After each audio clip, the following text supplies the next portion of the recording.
ఈరోజు మరొక కొత్త వీడియోతో మీ ముందుకు వచ్చాను. ఈ కనిపించేది మచిలీపట్నంలోని మంగనపొడి బీచ్. ఆ ఎంట్రన్స్లో ఈ అమరావతి గేట్వే ఆఫ్ అమరావతి ఏర్పాటు చేశారు. లోపలికి వెళ్తుంటే అన్ని ఫిషెస్ టైప్ థర్మాకోల్తో అంతకుముందు జూన్లో ఇక్కడ బీచ్ ఫెస్టివల్ జరిగిందట. ఆ టైంలో అన్ని థర్మాకోల్తో సెట్ చేస్తే అవన్నీ కొంచెం పాడైపోయినాయి. ఈ గేట్వే ఆఫ్ అమరావతి వెనకాల కూడా కొన్ని ఉన్నాయి. అవి అంటే థర్మాకోల్తో కాబట్టి అప్పటి వరకు టెంపరీగా చేసినట్టున్నారు. ఫిష్ షేప్స్, తర్వాత తిమింగలము, అన్ని ఫిష్ సముద్రంలో ఉండే అన్ని యొక్క సంపద వాటి యొక్క పెట్టారు. ఇక్కడ పక్కనే ఒకటి వచ్చేసి హనుమాన్ టెంపుల్ ఉంది, బాగుంది. ఇది చూడగానే నాకు జై చిరంజీవ అనే పాటే గుర్తొచ్చింది. ఎందుకంటే సేమ్ ఆ మూవీలో ఉన్నట్టుగానే కనిపించింది. చాలా బాగుంది. ఈ వీడియో తీసుకొని చూసి మన శ్రీ అభయాంజనేయ స్వామి ఆలయం అని చెప్పి దగ్గరికి వెళ్ళి తీశాను. మళ్ళీ ఒకసారి ఇటు సముద్రంది మనకు బీచ్కి వెళ్ళే ఆర్చ్ చూపించాను. అయినా కూడా మళ్ళీ ఆంజనేయ స్వామి క్లోజ్ చూపిద్దామని చెప్పి మళ్ళీ ఆంజనేయ స్వామి క్లోజ్ వీడియో కూడా చేశాను. వేటకు వెళ్ళే వారికి ధైర్యాన్ని ఇవ్వడానికి ఇక్కడ హనుమాన్ కొలువై ఉన్నట్లు అనిపించింది. అలాగే ఈ అమరావతి ఆంధ్రాలో ఇప్పుడు కొత్తది అమరావతి కట్టడం జరుగుతుంది కాబట్టి దానికి ప్రతిరూపంగా ఇక్కడ ఏర్పాటు చేసినట్టు అనిపించింది. ఈ కూడలి వచ్చేసి మనం మచిలీపట్నం నుంచి ఎట్లా రావాలనే దానికి కొంచెం దూరం నుంచి చూస్తే ఈ గేట్వే ఆఫ్ అమరావతి కనిపిస్తుంది. ఇది దాటగానే మనకు బీచ్ అని ఎంట్రన్స్లో ఇది పెట్టారు. ఈ స్ట్రైట్గా ఉన్న రోడ్డు, ఈ రోడ్డు నుంచి మనం ఇక్కడికి ఎంటర్ అవుతాము. రైట్ సైడ్లో అమరావతి ఉంది, లెఫ్ట్ సైడ్లో అటొక రోడ్డు ఉంది, బీచ్కి వెళ్ళే రోడ్డు. ఇది బీచ్లో మనకి కొబ్బరి చెట్లు, ఈ గేట్వే ఆఫ్ అమరావతి లోపలికి వెళ్ళిన తర్వాత ఇలా కొబ్బరి చెట్లు గోవాలాగా కనిపిస్తున్నాయి. మనకి గోవాలో ఎలా అయితే ఉంటాయో అలాగే కనిపించాయి. లోపలికి వెళ్ళిన తర్వాత అక్కడ కొన్ని ఇంకా ఫుడ్ స్టాల్స్ అన్ని సైడ్కి పెట్టారు. ఉదయమే కాబట్టి నేను ఇక్కడికి 7కే వచ్చాను. ఆ టైంలో పెద్దగా ఓపెన్ చేయలేదు ఫుడ్ స్టాల్స్, అంత మార్నింగ్ ఎవరు తినరు కదా, అందుకోసం రాలేదు. మామూలుగా వీకెండ్స్ టైంలో అయితే చాలా పబ్లిక్ వస్తారంట. ఏదైనా బీచ్ ఫెస్టివల్స్ కానీ ఇలాంటివి ఏమైనా జరిగినప్పుడు కూడా పబ్లిక్ చాలా వస్తారట. చిన్న చిన్న టిఫిన్ సెంటర్లు, టీ పాయింట్లు, అలాంటివి ఐస్ క్రీమ్ బండ్లు అవి వచ్చాయి పొద్దున్నే.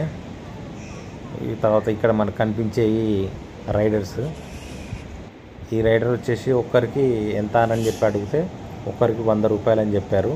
ఒక రైడ్కు జస్ట్ అటు వెళ్ళి మళ్ళీ ఇటు రావాలి. మనమే సెల్ఫ్ డ్రైవ్ చేసుకోవచ్చు.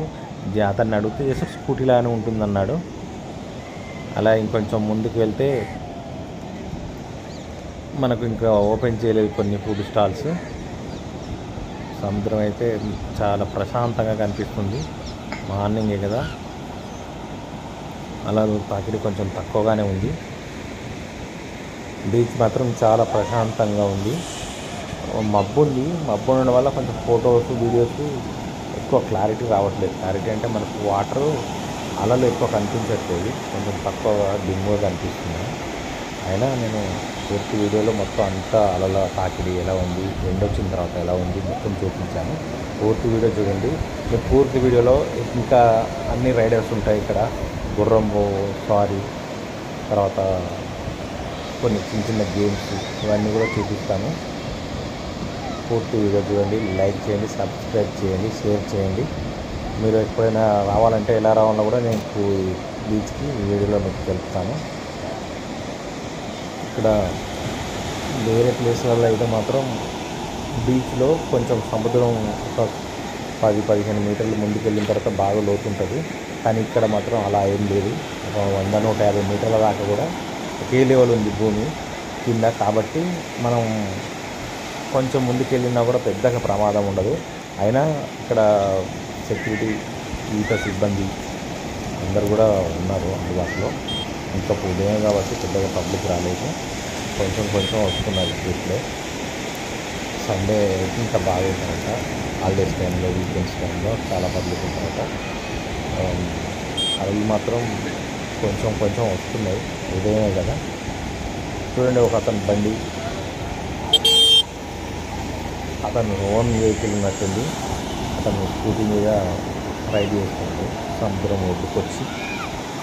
కాకపోతే ఏంటంటే ఇక్కడ బండి కూడా స్పీడ్ అవ్వదు. ఈ ఇసుక అనేది వాటర్ రావడం వల్ల గట్టిపడి ఉంటుంది. ఇసుక దుబ్బలాగా ఉండదు. మనకు ఎడ్జ్లోకి డ్రైవింగ్ మామూలుగా మనం నేల మీద ఎలా వెళ్తామో అంత ఈజీగా డ్రైవింగ్ చేసుకుంటూ వెళ్ళొచ్చు. అతను 2-3 రౌండ్లు వేసాడు, నేను చూశాను. ఈ వీడియోలో మనకు అతను కనిపించాడు. మళ్ళీ కూడా వస్తాను నెక్స్ట్ వీడియోలో కూడా, మళ్ళీ కూడా తీస్తాను. అలలు చూడండి కొంచెం పెరిగినట్టుగా అనిపిస్తున్నాయి మనకి. నేను కూడా కొంచెం ముందుకెళ్ళి తీస్తున్నాను. ఇక్కడ ఫోటోగ్రాఫర్స్ ఉన్నారు. 100 రూపాయలు ఇస్తే ఫోటో తీస్తామని చెప్పి గిటార్లు పట్టుకొని తిరుగుతున్నారు. గిటార్లు పెడిచి ఇచ్చి వాళ్ళని స్టైల్గా నిల్చోబెట్టి ఫోటోలు దిగండి అని చెప్పి ఒక్క ఫోటో. ఫస్ట్ ఏంటంటే బిజినెస్ తెలివి కోసం వాళ్ళకి అదే ఫస్ట్ ఎదురు కోసం వాళ్ళు చేస్తున్నారు. ఒక ఫోటో దిగమని చెప్పి గిటార్ చేతిలో పెడుతున్నారు. తర్వాత ఇటు సైడ్ తిరిగిందని మళ్ళీ స్పెల్స్ ఇస్తున్నారు. 4-5 ఫోటోలు తీస్తున్నారు. తీసిన తర్వాత 4 తీయమంటారా, 3 తీయమంటారా, 2 తీయమంటారా అని అడిగి ఎన్ని కావాలంటే మీరు తీస్తున్నారు. ఒక్క ఫోటో 100 రూపాయలు అంట. అట్లా బాగానే చేస్తున్నారు. వాళ్ళ దగ్గర కూడా ఇక్కడ మనం న్యాచురల్గా టూరిస్ట్లాగా వెళ్తాం కదా, అవన్నీ పట్టుకొని పోలేము కాబట్టి వాళ్ళు అందుబాటులో మనకి ఇచ్చి హెల్ప్ చేసి ఫోటోలు తీస్తున్నారు. ఇక్కడ దాదాపు ఒక 10-15 మంది దాకా నాకు కనిపించారు. ఎవరో ఒక రైడర్ చూడండి రైడ్ చేస్తున్నారు. ఇది స్కూటీ లాగానే ఉంటుంది, పెద్దగా డ్రైవింగ్ ప్రాబ్లం ఏమి ఉండదని చెప్పి అన్నాడు అతను. మనం కూడా డ్రైవ్ చేయొచ్చు, పెద్దగా ఇబ్బంది ఏమి ఉండదు. ఇక్కడ చూడండి మీకు ఇండియన్ ఫ్లాగ్ కనిపిస్తుంది. ఇక్కడ చూడండి గుర్రం మీద చిన్న పిల్లల్ని ఇద్దరిని వచ్చి ఇక్కడ రైడ్ చేపిస్తున్నాడు అతను. వాళ్ళ పాదరంగా వచ్చేసి ఫోటో తీసుకుంటున్నాడు ముందు నుంచి.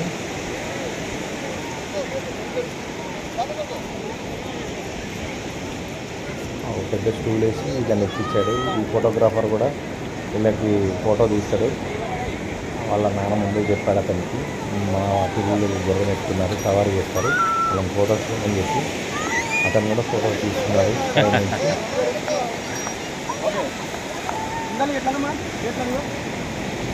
చూడండి స్పేస్ ఇస్తారు. ప్రిన్సిపల్ చెప్తుంది సైడ్ చేసుకోమ్మా ముందుకు వచ్చాయని చెప్పి అమ్మాయి సార్ తీసుకుని ఫొటోస్ తీసుకున్నాడు. ఆ తర్వాత కూడా టైల్స్ పెట్టి చేతి ఇలా పెట్టండి అని చెప్పి చెప్తున్నాడు. ఇద్దరు పాపలకు కూడా వాళ్ళు కూడా సపోర్ట్ చేస్తున్నారు మంచిగా. కళ్ళెం గట్టిగా పట్టుకోవాలి, లేదంటే అది ఎక్కుతుంది. కొంచెం కింది పట్టుకొని ఉందామని చెప్పాడు. స్టైల్స్ స్టిల్స్ పెట్టి మంచిగా ఫొటోస్ తీస్తున్నాడు.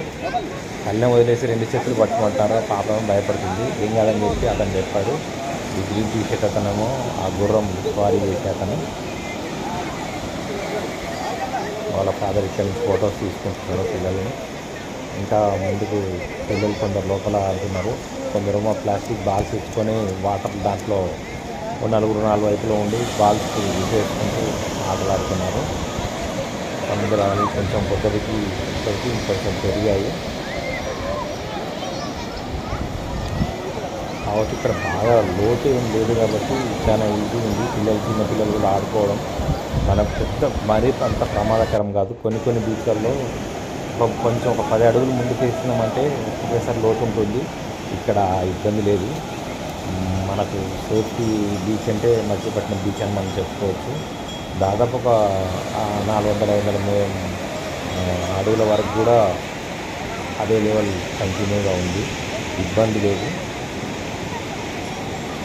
చిన్న పిల్లలు కూడా కొంచెం ముందుకు వెళ్తున్నారు లోతులకి. వేరే బీచ్లలో అయితే ఒక 4 అలలు వస్తుంటే ఇంత ముందుకు వెళ్ళలేము. కానీ ఇక్కడ 5-6 అలల కట్ట ముందు కూడా వెళ్ళి ఉంటే కూడా మనకు నడవలో వస్తుంటే ఎక్కువ నీళ్ళు రావట్లేదు లోతు. అదే మనకు సేఫ్టీ అన్నమాట. వేరే మరీ లోతు ఎక్కువ ఉందనుకోండి, భుజాల వరకు కనుక ఉన్నట్లయితే మనం ఒక అల ఇటు వచ్చిందంటే నెక్స్ట్ అలా లోపల గుంజేస్తుంది. కాళ్ళ కింద ఇసుక లేపి మనిషిని పైకి లేపుతుంది. అలలు కొంచెం డేంజర్ కాబట్టి సేఫ్టీగా చూసుకోవాలి. ఇక్కడ మాత్రం కొంచెం పబ్లిక్ పెరిగారు, కొంచెం కూర్చున్నారు. అలలు మాత్రం బాగా అనిపిస్తున్నాయి. అంత దూరం ఉన్నా కూడా నరంలోకి కూడా లేదు. చూడండి, మీరు గమనించండి వీడియోలో. ఇది మామూలుగా మనకు చిన్న నదులలో కాలువలలో ఉన్నంత లోతు వరకే ఉంది కాబట్టి ఇబ్బంది లేదు, సేఫ్టీ ఉంటుంది, ఎలాంటి ప్రాబ్లం లేదు. వాటర్లో ఎంతసేపు ఉన్నా కూడా ఆడుకోవచ్చు. పిల్లలకు కూడా ఎలాంటి ప్రమాదం అనేది ఉండదు. పిల్లలు అందరూ ఒకే దగ్గర ఉండి కూడా ఆడుకోవచ్చు.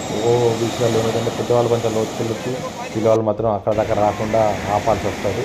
కాబట్టి ఇక్కడ అలాంటిది ఏం లేదు. కొంచెం మంచిగా ఉంది. తర్వాత మనకు దీంట్లో ఇక్కడ కూర్చొని చిన్న చిన్న ఫొటోస్ తీసుకుంటున్నారు పిల్లలే. ముస్లిమ్స్ కూడా చాలామంది వచ్చారు. ఈ వీడియోలో నాకు కనిపించారు. వాళ్ళు కూడా గేమ్స్ ఆడుతున్నారు. కొందరు క్రికెట్ బాల్ బ్యాట్ పెట్టేసి క్రికెట్ ఆడుతున్నారు.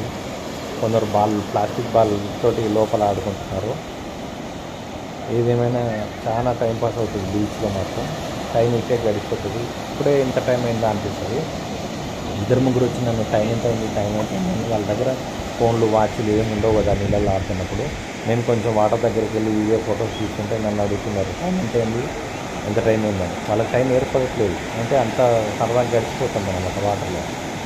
అలల్లోకి ఆహ్లాదకరంగా వాళ్ళు చాలా సంతోషాన్ని వ్యక్తం చేస్తూ చిందులు వేస్తూ అలలు, నా కాళ్ళ దగ్గర కూడా అలలు వస్తున్నాయి వీడియో తీసుకుంటే. అలలో కొద్ది దూరం నేను లోపలికి వెళ్ళినప్పుడు కాళ్ళకి కనీసం వాటర్ తగలేదు. అక్కడే నిల్చోటి తీస్తున్నా. 10 మినిట్స్ తర్వాత చూసేసరికి నా కాళ్ళ కంటే ఇంకా నా వెనక్కి ఒక 10 మీటర్లు దూరం వచ్చినాయి. అంటే అలలు కొంచెం ఎక్కువైనాయని అర్థమైంది అప్పుడు నాకు. ఉదయానికి ఆ తర్వాతకి అలల తాకిడి పెరిగింది అనేది అర్థమైంది. ఏదేమైనా బీచ్లో మాత్రం చాలా ఎంజాయ్ చేస్తున్నారు అందరూ. మీరు కూడా ఈ బీచ్ను సందర్శించండి. Thank you. ఇక్కడ ఒక పోలీస్ అతను ఉండి పిల్లలు లోపలికి వెళ్ళి ఆడుతున్నారు బాల్ తోటి. ఇంకా వెనక్కి వెళ్తే డేంజర్ అవుతుంది, కొంచెం ముందుకు రండి అని ఆ మైక్ సైరన్ పెట్టేసి ముందుకు రండి అని చెప్పి వాళ్ళకు వార్నింగ్ ఇస్తున్నాడు. వాళ్ళేమో సరిగా వినట్లేదు. అతను 2-3 సార్లు వచ్చి సీరియస్గా వార్నింగ్ ఇచ్చేసరికి వాళ్ళు వెంటనే వెనక్కి వచ్చేసారు. ఏదేమైనా మన జాగ్రత్త కోసం అని చెప్పేసి టూరిస్టులు కూడా సపోర్ట్ చేస్తున్నారు. పర్లేదు, వాళ్ళు రెగ్యులర్గా వాళ్ళు అక్కడ డ్యూటీ చేస్తారు కాబట్టి వాళ్ళకి తెలుసు లోతు ఎట్లుంటాయి. వాళ్ళలో ఉన్నట్టుండి ఒకసారి పెరిగితే ఎలా ఉంటుంది అనేది వాళ్ళకి తెలుసు కాబట్టి మన జాగ్రత్తలు చెప్తున్నారు. విందాం అందరం.